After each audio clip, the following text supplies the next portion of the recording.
Hello and welcome. This is the introduction video of my new series called General PvE Builds for Guild Wars 2. Now this series was drawn from the positive feedback that I have received about my Burn Guardian build test video. For those of you who don't know, I have recently made a video about Burn Guardian that I was testing out, and I was trying to find a way to utilize the condition burn damage of the Burn Guardian in the right environment. So far I have received a lot of feedback about that, positive feedback about that, and among the feedback I also have quite a number of questions. Now the questions that I have received was, do you think that is it viable to use the Burn Guardian for general PvE?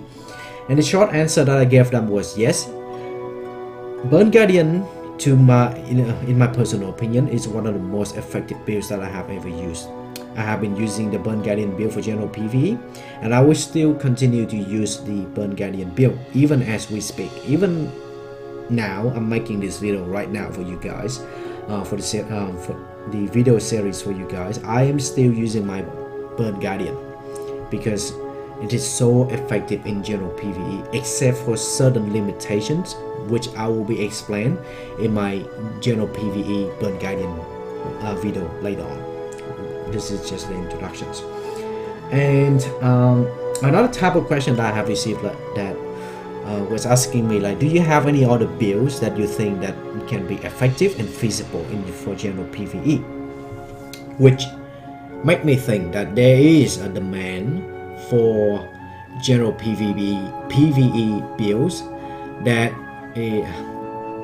tailored to effectiveness, so you guys can use it in an effective manner when you do the meta events.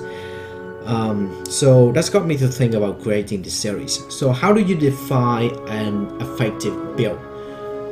So I crack it out into several categories or several criteria, and I've been looking at it this way. For a general PvE build to be effective, I was looking at three things. One, does it have enough damage that you can deal on a target or multiple targets?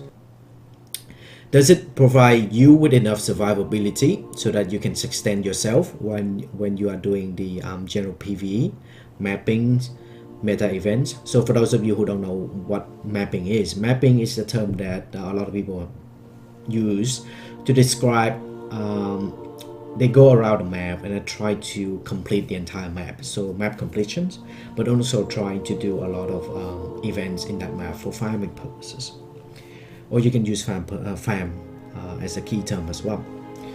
So does it provide you with enough survivability, defenses and toughness for you to sustain yourself when you're doing those kind of events and also for other activities? And does it have a lot of AoE oriented attacks? So what do I mean by AoE oriented? AoE stands for area of effect. So that means casting a skill on attack that can inflict the damage on multiple targets. For example, Elementalist. Elementalist has the staff that can cast the AoE spells to multiple targets. Necromancer staff has a lot of AoE damage. I'm sorry, not having a lot of AoE, but having a lot of AoE effects when using the staff. Burn Guardian, when using the staff one, you have a lot of, you can tackle with a lot of mobs at the same time, so that's an AoE damage. What else?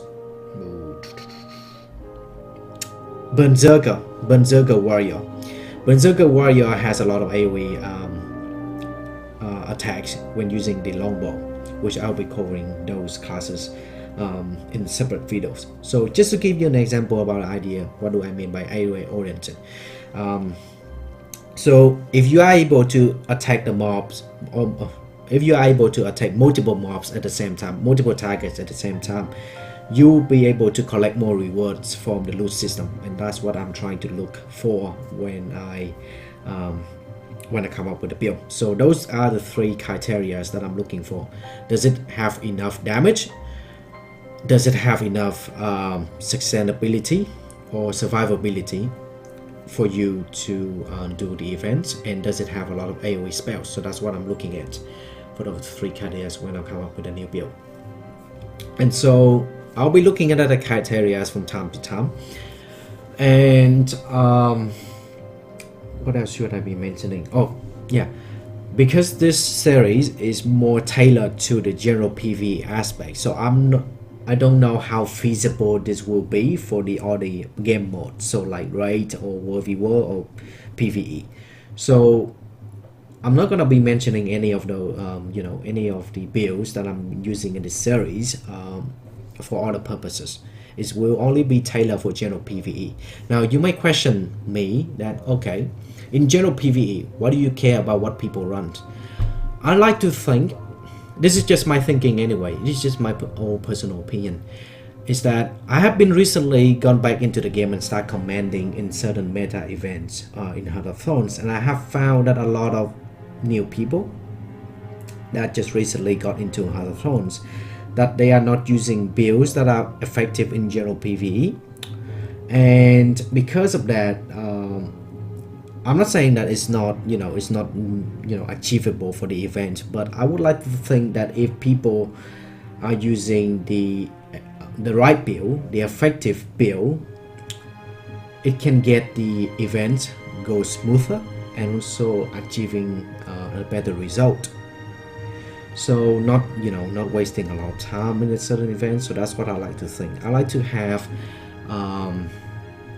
the group that I'm currently playing with, or a group of random strangers are currently playing with, having the effective builds that can get the event done in a fast and effective manner. That's what I'm trying to achieve, and that's what I'm hoping that people will look in at as a guideline, so that they can tailor their characters to the certain to this particular build. So provided that they have enough resources to do. But I also have taken into the consideration that some of the builds that may not be that effective that I would have hoped, and so I would like to have some feedback in certain builds as well. Now, I'm not claiming all of my builds to be perfect. No, none of the builds that I'm claiming right now straight up is to be perfect.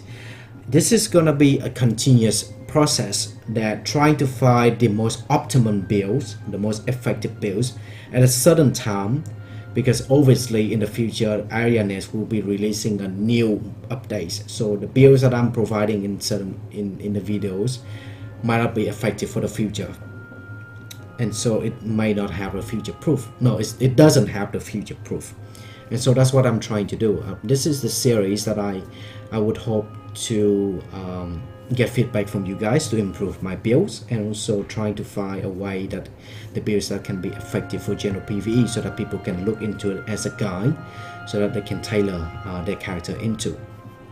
So that's what I'm hoping to achieve in here. I'm trying to achieve that, trying to find PvE build, general PvE builds that are effective for that purpose, and also trying to help improving any general PvE builds. If any of that, if any of my one of that is not up to the task, or if you find that there's some limitation or there any drawbacks that you think that can improve, feel free to let me know. And so that's what I'm trying to achieve in here.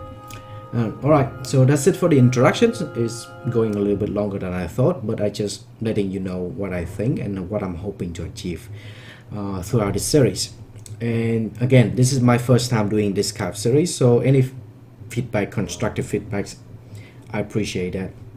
Just give me the feedback in the form of comments or private messages. Any of that will do. So I appreciate that, and I'll see you in my videos, my build videos. Take care.